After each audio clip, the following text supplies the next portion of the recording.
Hi, everybody. Welcome to Friday's Focus on Finances. My name is Jamie Fleming, and today we're going to look at average net worth by age, why it's important, and why you need to know about it. Net worth is basically a financial metric that can help you keep your individual picture of your finances in perspective. The average net worth by age in this case refers to the net worth of households in the US divided by the number of households. Metrics typically use households rather than individuals because a household can be one person or a large number of people. Net worth usually goes up with age as your income is higher. You own more assets, hopefully, and may have less debt, even more hopeful. Here we will break down net worth by age group for the entire population of the US. And if you have more questions about net worth, take advantage of our complimentary consultation. We can answer any questions about net worth or any other areas of financial concern. So, what is net worth and how to calculate it? Net worth is an excellent measure of how Americans are doing financially, since it takes into consideration everything you both own, meaning your assets, or owe, meaning your liabilities. Your assets or what you own include cash, bank accounts, investment accounts, the equity you have in your home, and more. Valuable pieces of jewelry are also included here. So are any collectibles you have that have financial worth, like stamps, coins, or classic cars. Your liabilities, or what you owe, include all your debt, including what you owe on your home, student loan debt, credit card debt, and any loans you have outstanding, including personal loans. The difference between your assets and your liability is your net worth. If you want to calculate net worth, you add up the value of all you own and subtract from the value what you owe your creditors. The difference is your personal net worth. If we want to extrapolate that to the entire US population, we can add up the value of assets of every household and subtract from that the total amount those households owe their creditors. The result is the net worth of the total American population. So let's take a look at average net worth. When you calculate the average net worth of the population of the US, the same procedure is used with one more step. You subtract total household debt from total household assets for the entire population. Since there's more than one household, divide by the number of households, and the result is the average household net worth for the US population. However, it's important to take into account income disparity between the very wealthy and the poorer populations when calculating average net worth of the US population. The Federal Reserve conducted its last survey of consumer finance in 2019, and the results were released in September of 2020. That survey found that if we just take an average of total net worth in the US, it is skewed upward since the top 10% of households, hold 70% of the wealth in the US.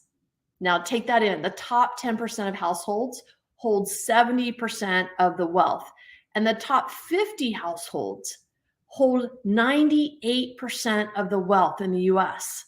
So if you don't adjust for this, the average net worth, if we just look at the average net worth of all American households, the average net worth is just under $750,000. So it's a little crazy to think if the top 50% of households hold 98% of the wealth, then the bottom 50% only holds 2% of the wealth in the US. Those numbers always blow me away, but those are the statistics, right? One way to get a better read on the average net worth of Americans is by using the median net worth of the nation's population. The median is the middle number of a list of numbers when they're sorted either in ascending or descending order. So if you list all households' net worth in the US, the median net worth is about $121,700. So you can see that the income disparity makes a huge difference in average net worth and the median net worth in the US. So let's look at average net worth by age. That will help a little bit.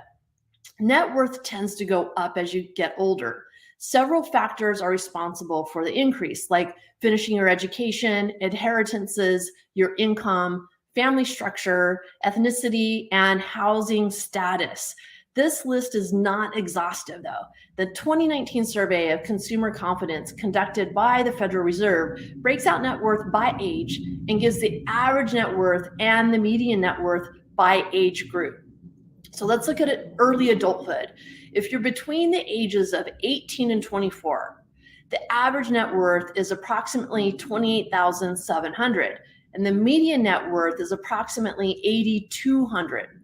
Even in this age group, the average net worth by age is skewed toward the high end. If you're between ages 25 and 29, the average net worth is just under $50,000, and the median is even further behind at just over $7,500. If you look between the ages of 30 and 34, the average net worth is just over $122,000, and the median net worth just over $35,000.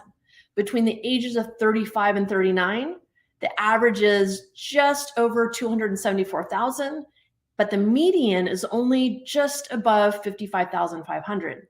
So you can see the difference even in earlier ages, 40 or under. The difference between the average net worth and the median net worth is significant. So if we look at the middle age brackets, between the ages of 40 and 44, the average net worth is about $623,600, and the median is just over $127,000.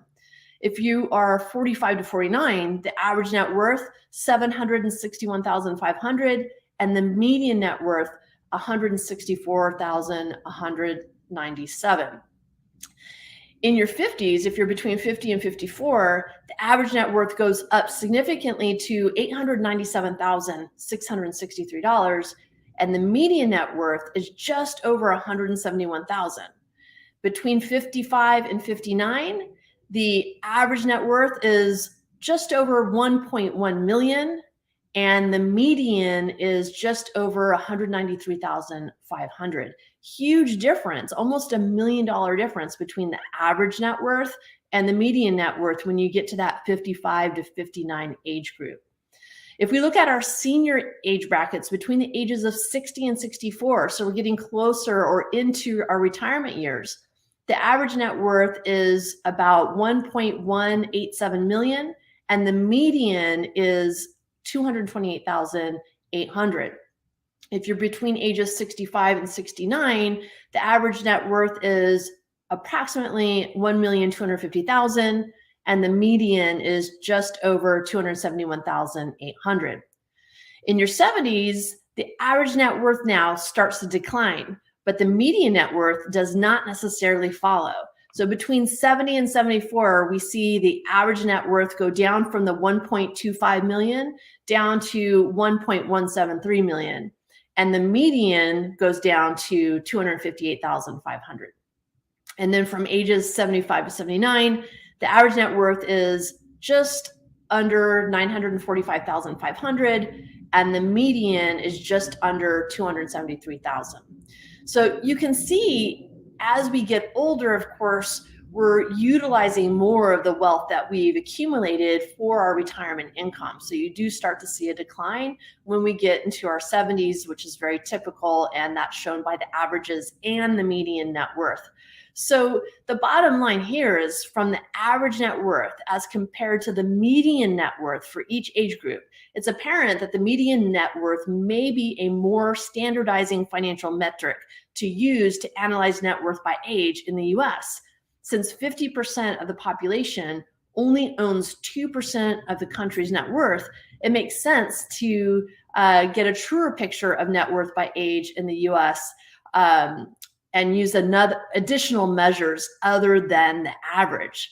So this is really important, and this just gives you one area of seeing how your financial health is doing. It's not the only metric, however.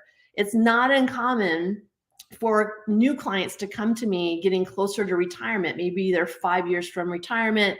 They have a healthy net worth anywhere between $2 and $4 million, but they're not able to retire the way their net worth stands currently. Maybe much of their net worth is in the equity of their home. That's not necessarily going to generate retirement income for them.